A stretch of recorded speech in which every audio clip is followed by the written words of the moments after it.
Est-ce que vous aussi, vous avez l'impression, qu'à force de retenir vos émotions, vous êtes, une bombe à retardement?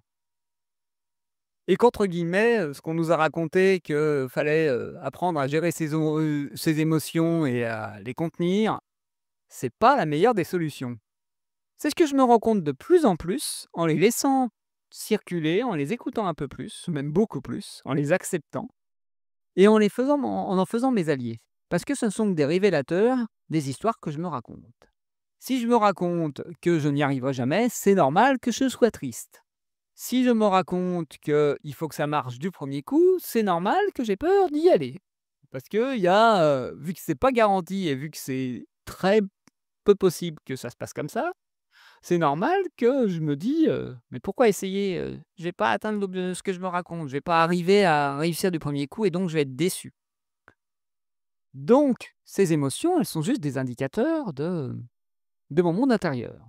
Si par contre, je me dis: «Ça va être chouette de tenter le coup, que ça marche ou que ça marche pas et que de toute façon, je vais apprendre des choses en le faisant et que ça me permettra, d'y arriver quand? Je sais pas, mais d'y arriver de plus en plus et de m'en approcher de plus en plus», ah, c'est motivant.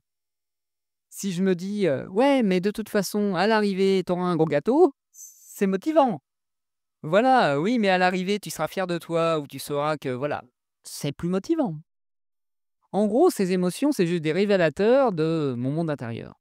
Ces émotions, c'est juste le révélateur de tout ce que je me dis.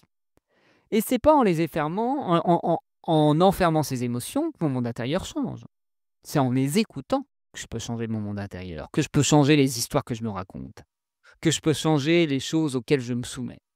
Du style, pour être accepté, faut la fermer. Ouais, mais en faisant ça, je m'interdis, d'être moi-même, d'exprimer mes besoins, d'exprimer qui je suis et donc je me contrains, je m'enferme, je me contorsionne et au bout d'un moment, ça explose. Normal. J'ai pas écouté d'autres besoins, d'autres envies et d'autres émotions. En gros, je m'interdis d'être moi. C'est normal qu'au bout d'un moment, ça pète.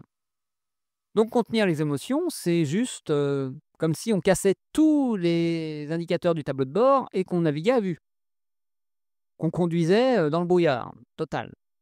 Parce que oui, c'est comme si on avait même mis un gros paquet de boue sur notre pare-brise pour éviter de voir où on va. Parce qu'il y a aussi ça, les émotions, ça permet aussi, à certains endroits, de dire: «Ah oui, tiens, c'est un peu un G notre GPS intérieur.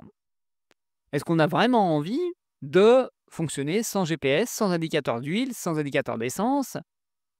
Voilà, et je dirais même sans carte.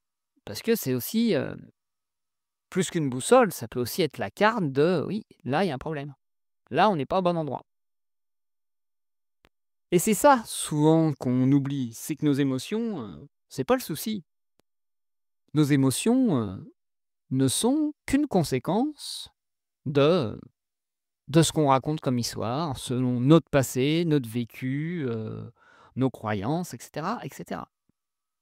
Si par exemple, à chaque coup que vous faisiez, vous preniez la parole, que vous vous mettiez à chanter ou vous mettiez à faire un peu de bruit, on vous hurlait dessus, c'est normal qu'après vous ayez installé le: «Faut que je la ferme».